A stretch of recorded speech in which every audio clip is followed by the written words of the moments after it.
वज़ीर-ए-आला पंजाब को D notify करने का नोटिफिकेशन तैयार कर लिया गया। लाहौर, वज़ीर-ए-आला पंजाब परवेज़ इलाही को डी नोटिफाई करने के लिए नोटिफिकेशन तैयार कर ली गया, जबकि गवर्नर पंजाब बलेग रहमी ने उस पर दस्तखत भी कर दिए।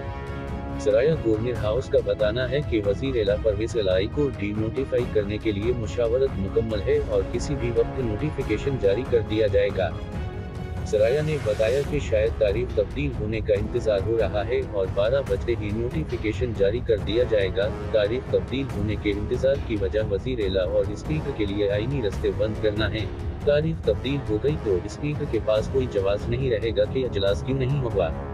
दूसरी जानिब ज़राया ने बताया कि पंजाब असम्बली में अपोजिशन लीडर हमजा शहबाज को जल्द पाकिस्तान पहुंचने की हदायत जारी कर दी गई। हमजा शहबाज के 48 घंटे में वतन वापसी का इम्कान है और निजी दौरे पर बैरून मुल्क मौजूद हैं।